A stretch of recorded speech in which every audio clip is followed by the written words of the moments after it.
하나님의 말씀은 요한계시록 2장 12절부터 17절까지 말씀입니다. 공독합니다.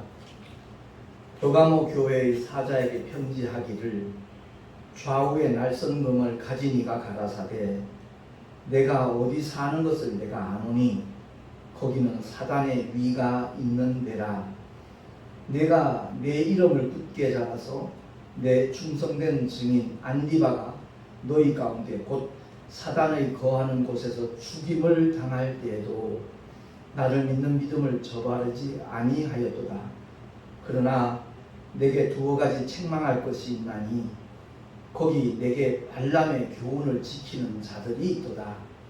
발람이 발락을 가르쳐 이스라엘 앞에 올무를과 우상의 제물을 먹게 하였고 또 행음하게 하였느니라. 이와 같이 내게도 니골라당의 교훈을 지키는 자들이 있도다. 그러므로 회개하라. 그리하지 아니하면 내가 내게 속히 임하여 내 입의 검으로 그들과 싸우리라. 귀 있는 자는 성령이 교회들에게 하시는 말씀을 들을지어다. 이기는 그에게는 내가 감추었던 만나를 주고 또 흰 돌을 줄 터인데 그 돌 위에 새 이름을 기록한 것이 있나니 받는 자밖에는 그 이름을 알 사람이 없느니라. 아멘. 기도하겠습니다. 8월 첫날 첫 주일 예배 주님 앞에 드립니다. 오늘 우리에게 허락하신 하나님 말씀을 통하여 우리 모두가 깨닫기를 소망합니다. 깨닫는 대로 실천할 수 있는 힘과 은혜와 능력도 주님이 풍성히 공급하여 주시옵소서. 우리 구주 예수 그리스도 이름으로 감사하며 기도하옵나이다. 아멘. 무더위가 정말 기승을 부리고 있는 요즘에 건강관리 참 은혜 가운데 잘 해야 될 시기입니다.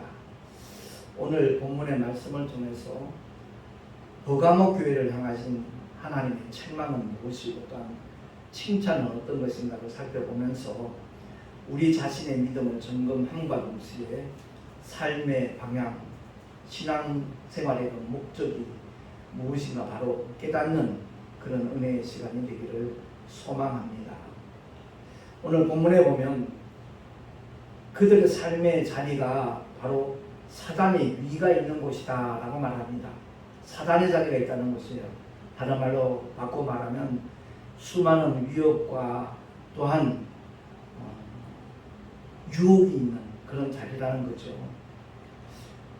그러하지만 그 사단에 거하는 그 장소에서 하나님의 충성된 종 안디바가 순교를 당할 때, 죽임을 당할 때도 주님을 믿는 믿음을 저버리지 않은 그러한 버가모 교회임을 주님께서 인정을 하시고 기뻐하시는 그런 내용이 먼저 소개되고 있습니다. 이 말씀을 제가 읽으면서 문득 생각나는 것이 2007년도 4월 18일 수요일입니다. 10시쯤에 그 터키의 중부 도시 말라티아라는 곳에서 일어난 순교 사건이 번뜩 떠오르더라고요. 거기는 독일인 선교사와 터키 목사님과 성도님 그 세 사람이 성경을 이렇게 인수해가지고 배포하는 사역을 펼쳐나왔고 또 문서사역까지 이렇게 겸하여 일하고 있는 기독교 출판사였는데 5명의 젊은 무슬림들이 들어온 겁니다.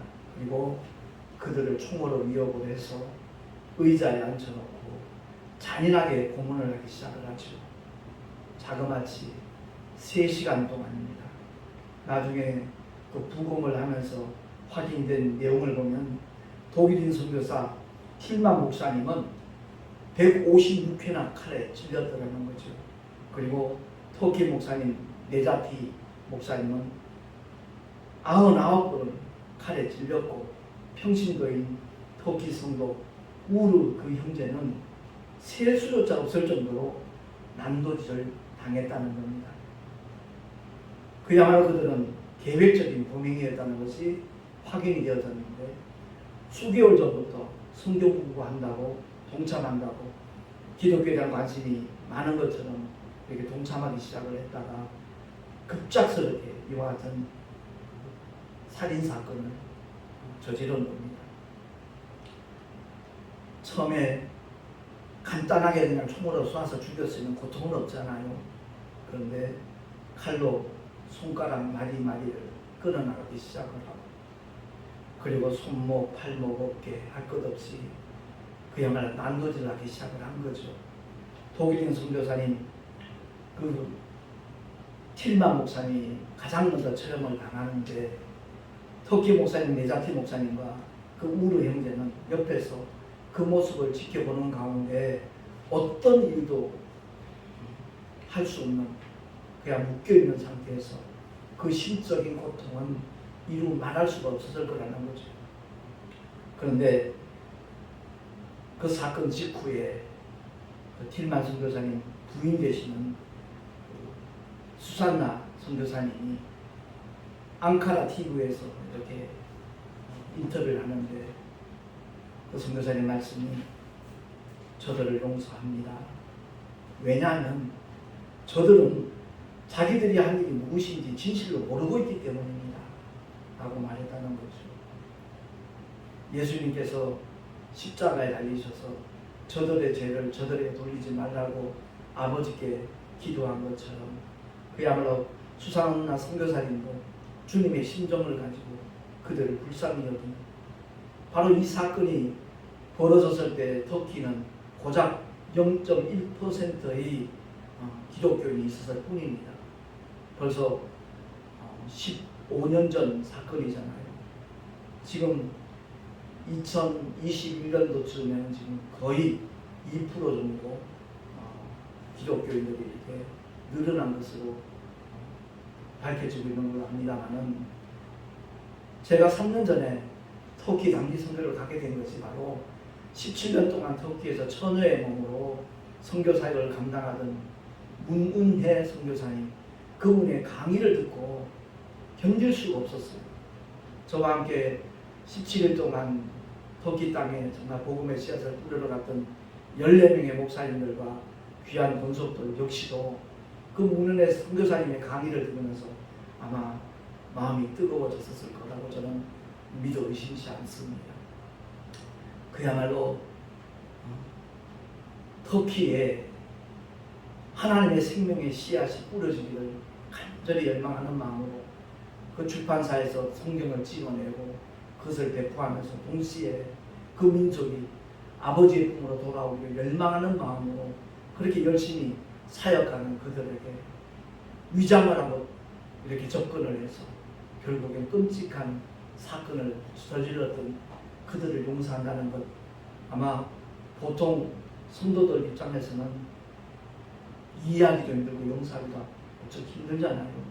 그럼에도 불구하고 아버지의 뜻이 무엇인가를 알고 복음을 위하여 순교당하는 것이 얼마나 큰 영광인가를 아는 믿음의 사람들은 그야말로 그 대열에 동참하고자 하는 그런 마음이 발동하는 것을 느끼게 됩니다.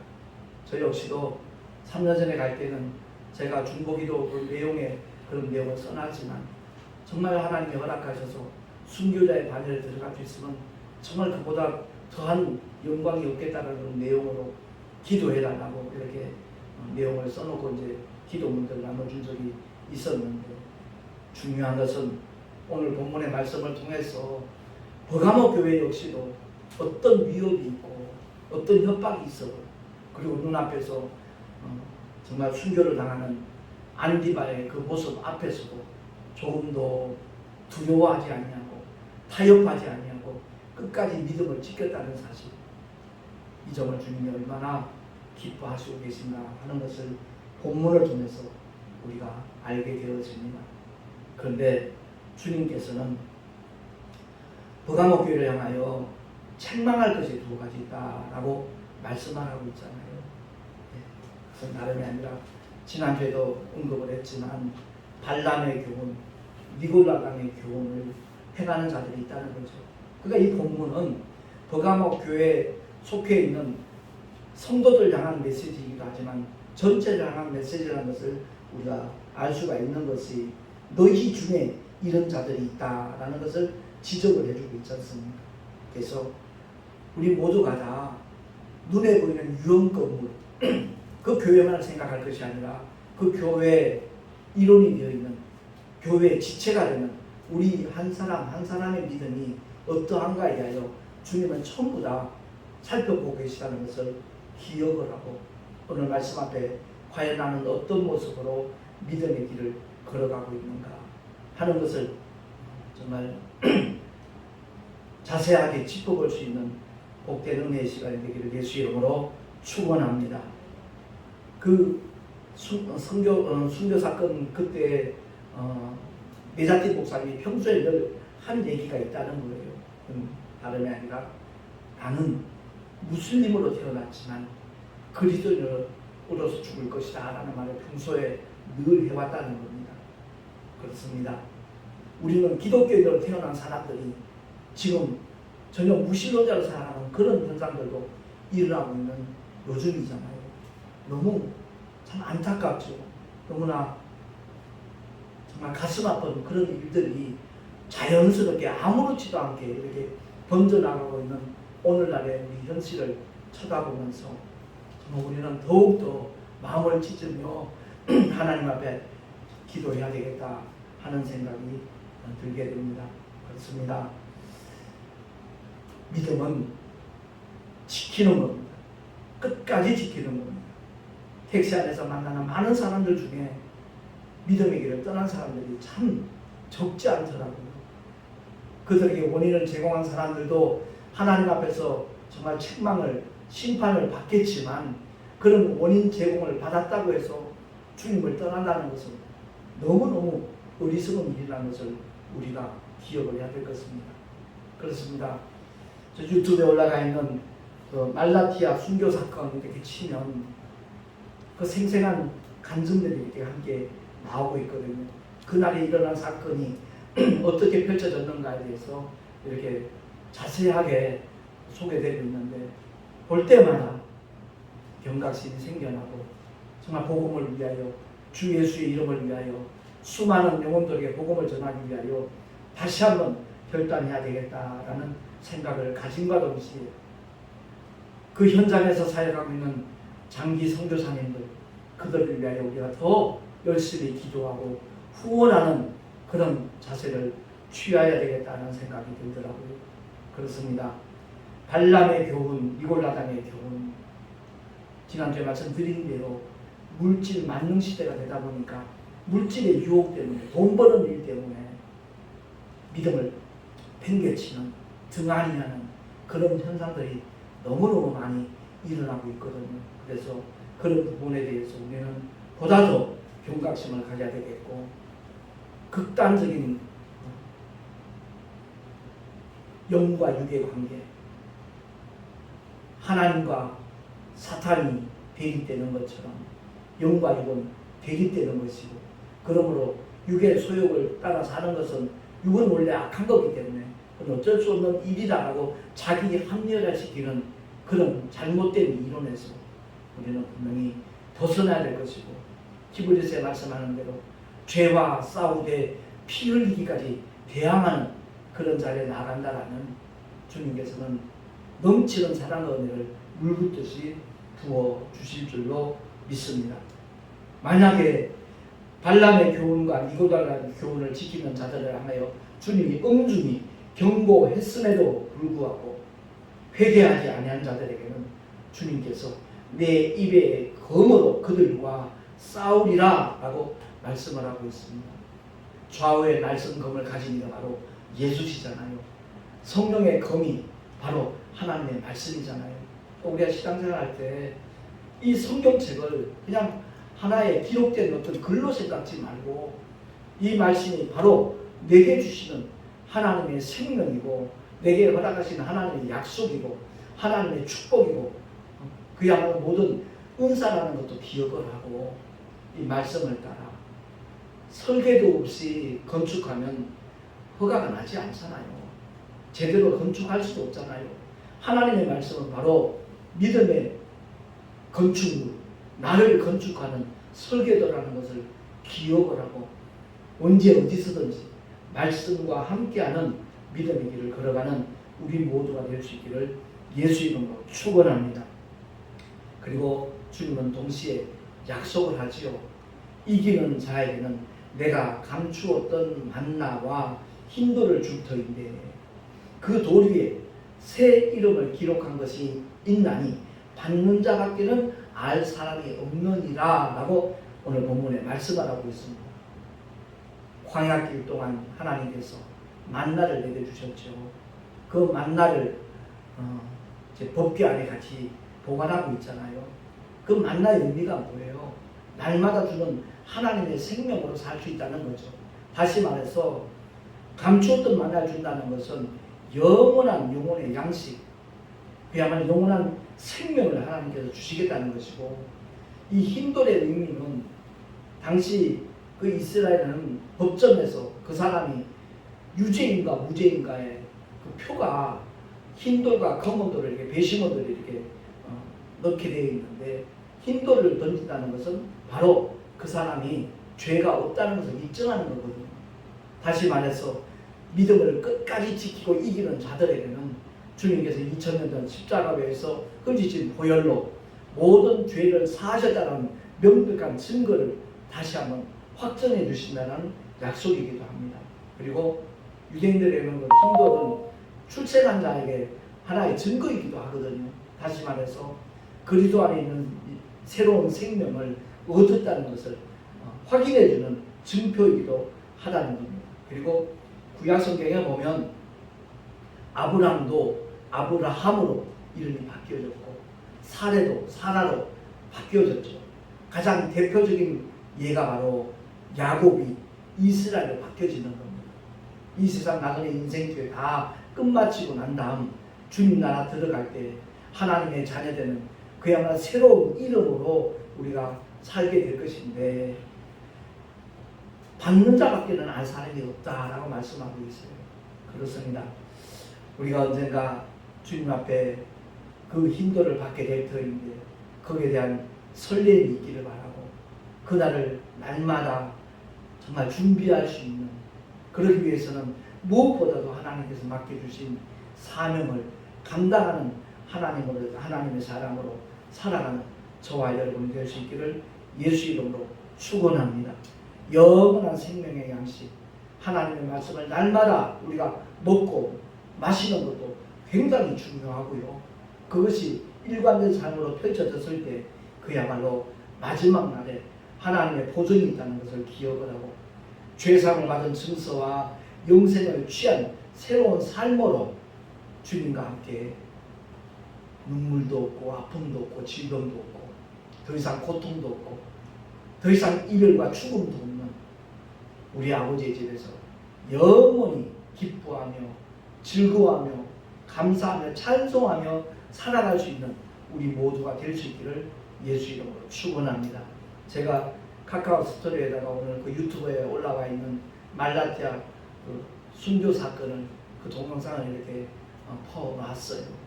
볼 때마다 우리의 믿음을 다시 한번 점검할 수 있기를 바라고, 제가 그 터키 선교 갔을 때 만났던 많은 목사님들, 그분들과 지금도 이렇게 교제하고 있는 목사님들 계시지만 참으로 귀한 사역을 감당하고 있거든요.